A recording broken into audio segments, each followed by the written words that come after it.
I really love the drafting of Malik Mustafa. I think That's right. was he the first pick today, Malik Mustafa? He was at 124, Malik Mustafa, who Yeah, and I was my like the number pick. 2 safety on the board.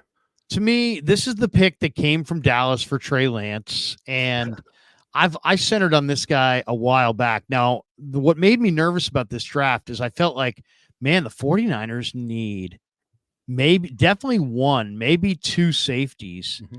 And there's only like maybe 10 or 12 safeties that I like in this entire draft, That's more than I had.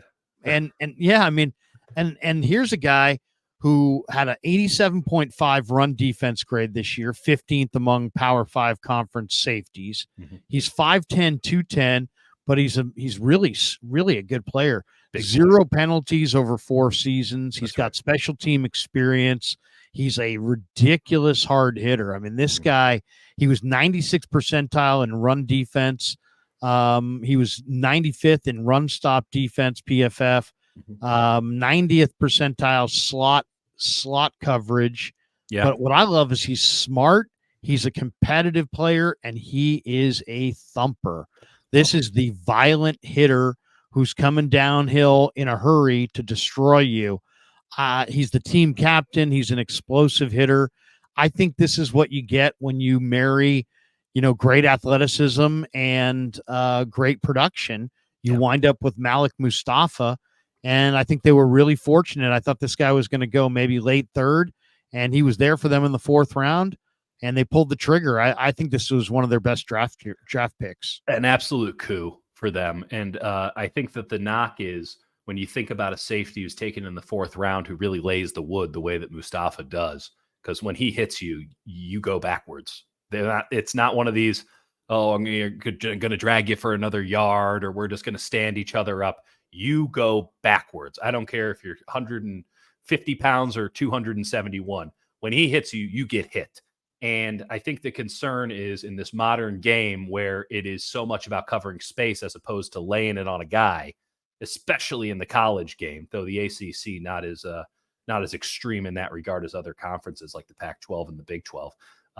The concern is, he won't be able to cover anybody. His ability to recover when the play is behind him is preternatural. It's a very weird thing to know, but like they put him in the mix so many times at Wake Forest. He was so often having to react to stuff that was happening behind him and go clean that up as well.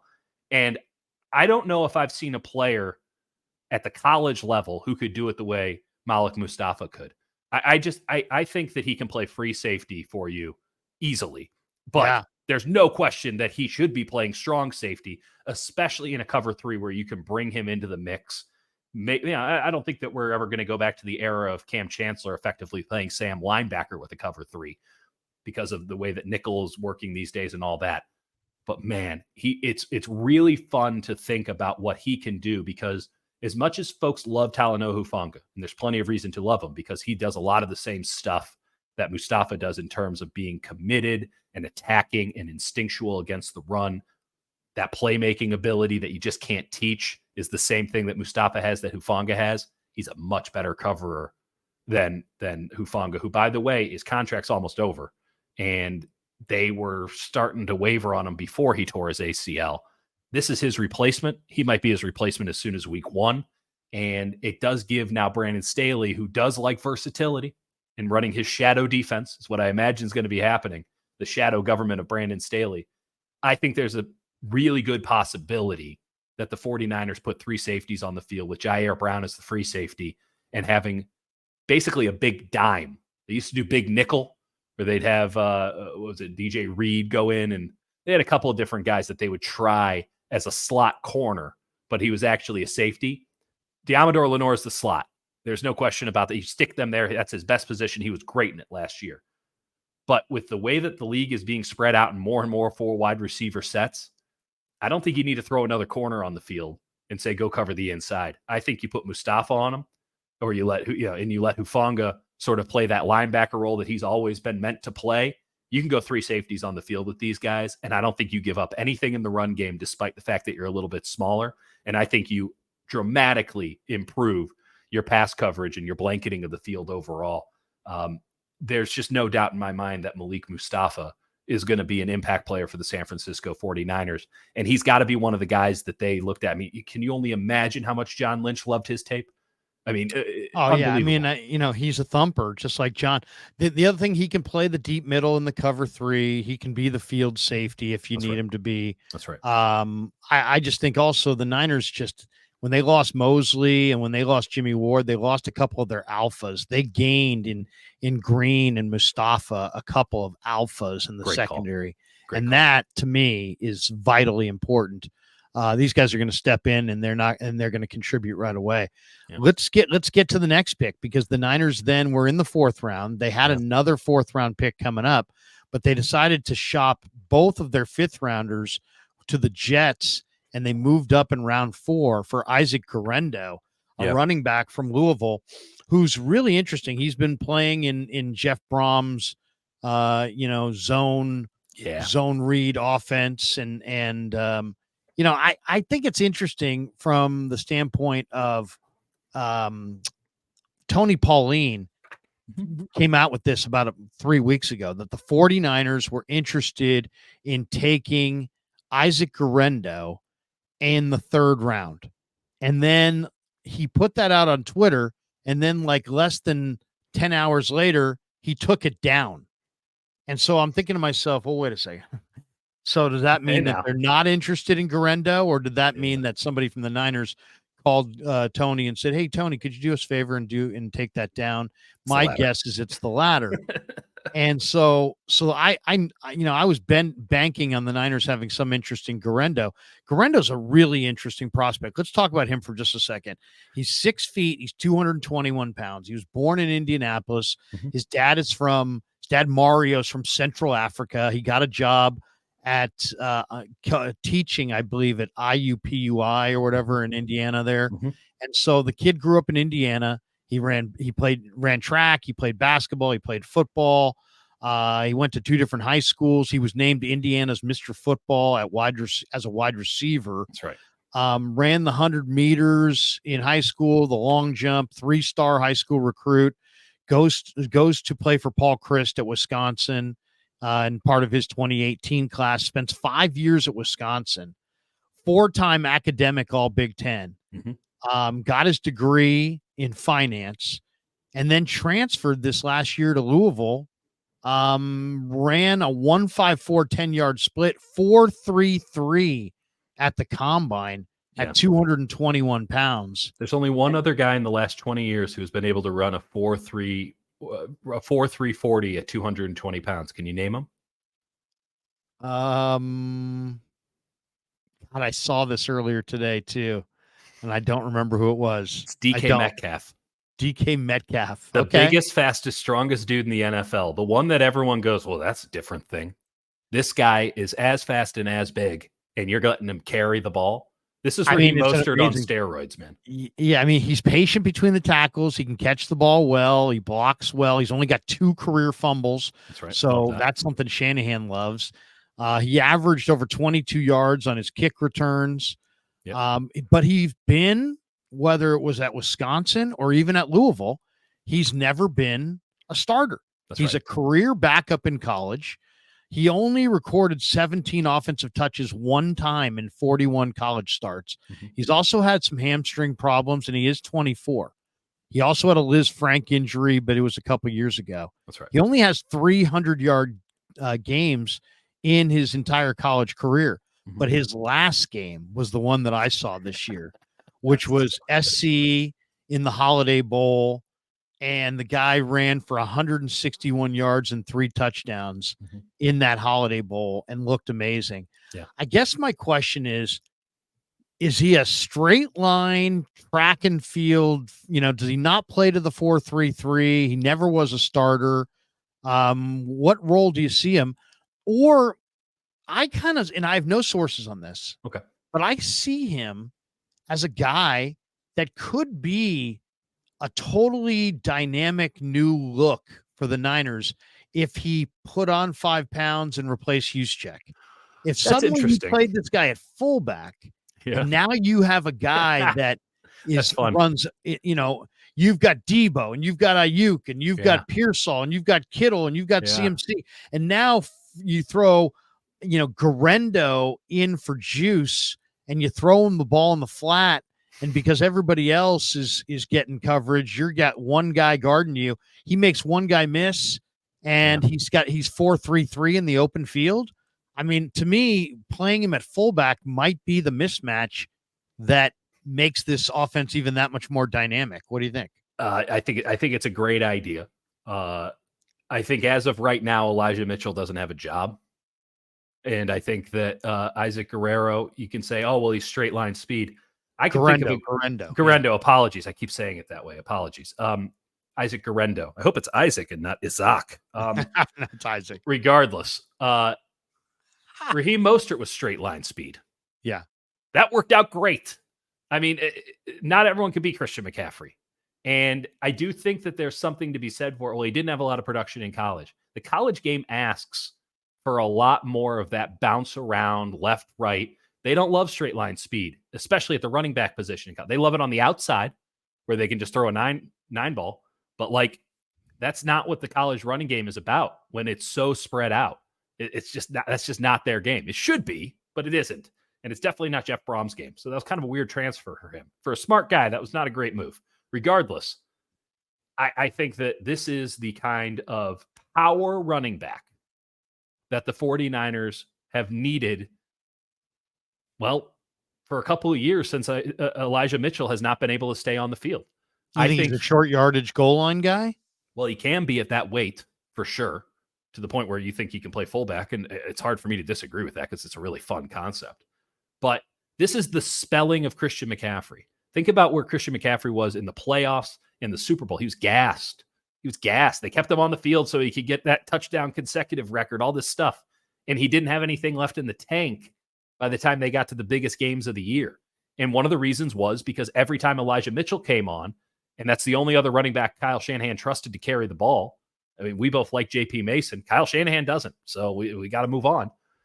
Every time they'd bring Elijah Mitchell onto the field, well, he'd get injured for 2 weeks. I loved those Monday press conferences on the conference call where they'd be like, yeah, we really liked Elijah. He came in for about 10 carries. He's going to miss the next 2 weeks with another injury. We don't really know what it is yet.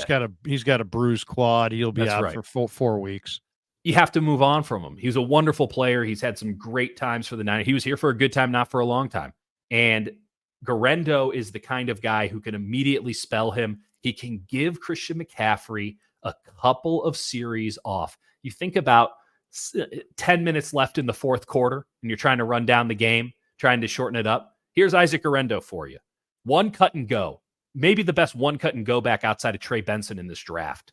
You think about those drives that Kyle loves so much, that penultimate drive of the second quarter where you're trying to stretch it out so that maybe they can't even push the ball down. You get like 30 seconds left at the end of the second quarter. So you get the ball. You got to take a knee at the end of the second quarter. And then the Niners get the ball back to start the second half. That's Isaac Gendo time.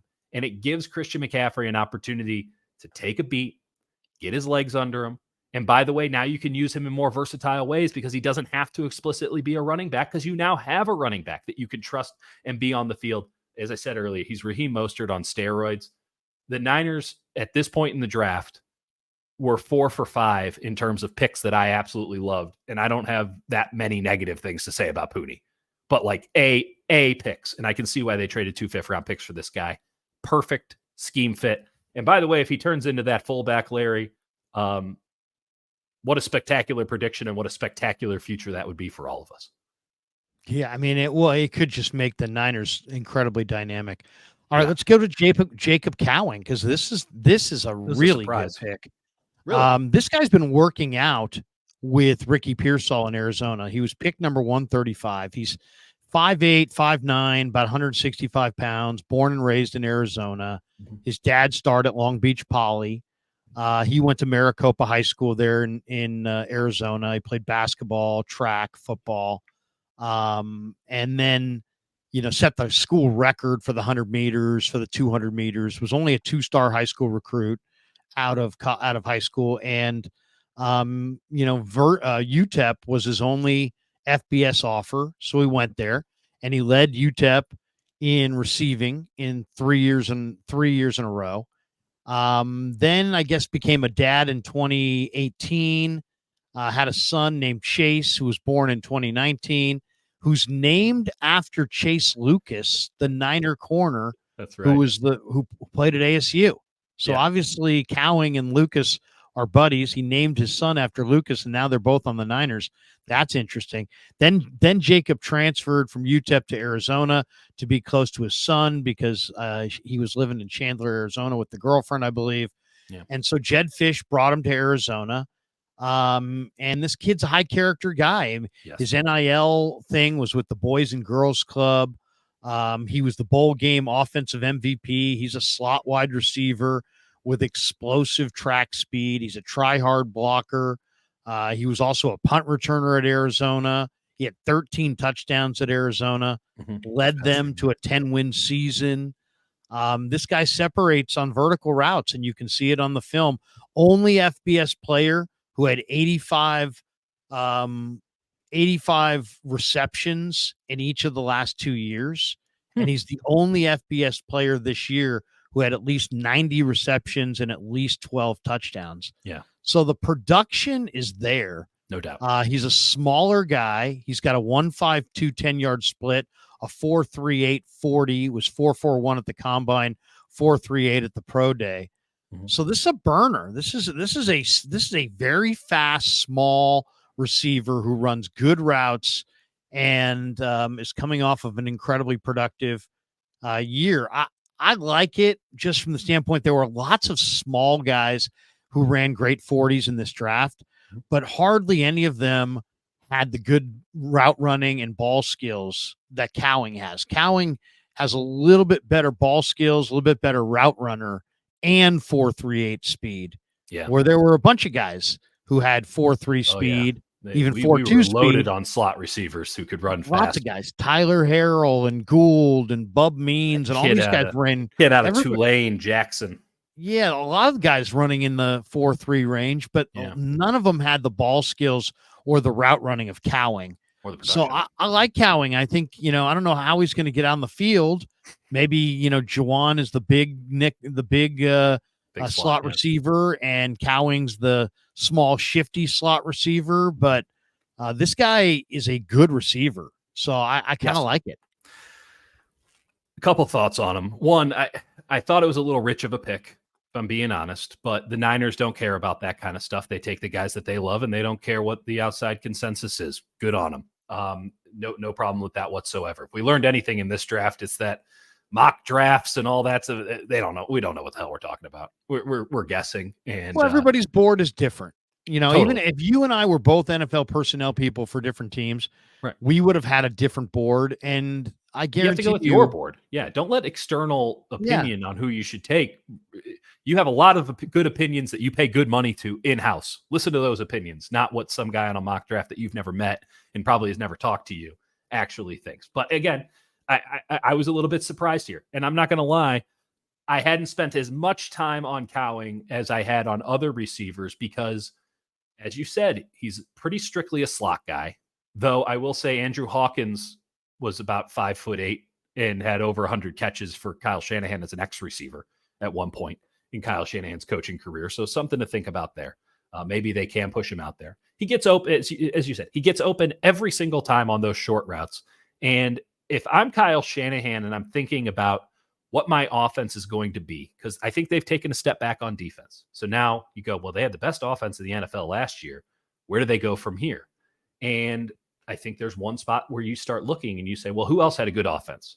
Well, Bobby Slowick had a really good offense in Houston.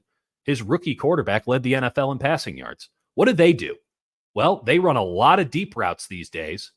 And a lot of those deep routes are thrown to a guy named Tank Dell, who I don't know if Tank Dell's as tall as this guy. Tiny little dude.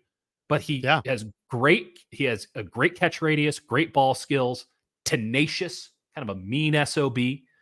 Tank Dell was a revelation for them this past season. And that's probably why they went in the fourth round. I'm not saying this guy is Tank Dell. I'm saying you can imagine a circumstance in an offense like Kyle Shanahan's, which has used Marquise Goodwin before, which wanted Danny Gray to be an over-the-top guy. he can easily replace Ronnie Bell. They bring back in Trent Taylor, very much of the same ilk at the very low end. Like, this guy's better than Trent Taylor today. And Trent Taylor's an NFL caliber wide receiver. He's been on a bunch of different teams and has played for all of them. This guy's better than him. And he has the ability, as you said, with the deep ball, on top of just constantly being open. If you need 5 yards, much like with Pearsall, if you need 7, he's going to give it to you. If you need 5 yards on those just quick cuts, left or right, he's got them for you. He's separated. You cannot give this guy an inch of space off the line of scrimmage. He's going to take it, and he's going to abuse it. He's grown on me. I am concerned, though, about where he fits in 2024. Because now they have, with Pearsall and Juwan Jennings, slot receivers, they have to probably give Bell another fair shot at this thing, though they can cut him at the end of preseason. It's probably going to be a receiver trade at some point, I would imagine, right? Yeah. I mean, Danny Gray's out of a job. We knew that, but they are kind of low. They might have a bit of a redundancy as that clear-cut third wide receiver, guys who are strictly slot for a team that, again, I think is going to use more slot receivers than in the past, but still is not going to be like the Arizona Cardinals. They're not going to go out here looking like they're playing Big 12 football all the time, even though they're going to increase the number.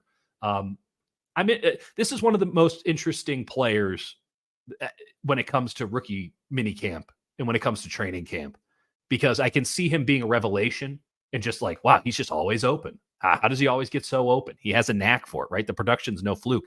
And he ran a very pro-style offense for Jed Fish at Arizona. So it's not like there's a big learning curve coming in to the NFL compared to some of the other receivers in that conference. Well, I guess it was, both conferences, Pac-12 and Big 12.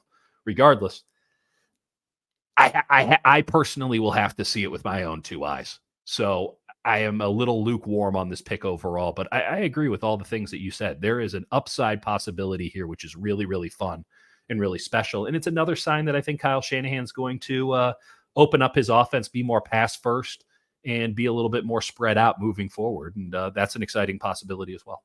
This guy's small, but this guy's not weak. You know what I mean? No. He's ripped. He's ripped. He's strong. He's tough. He's got that dad strength, Larry. Yeah, he looks good. He looks good. I think he's going to be a nice player.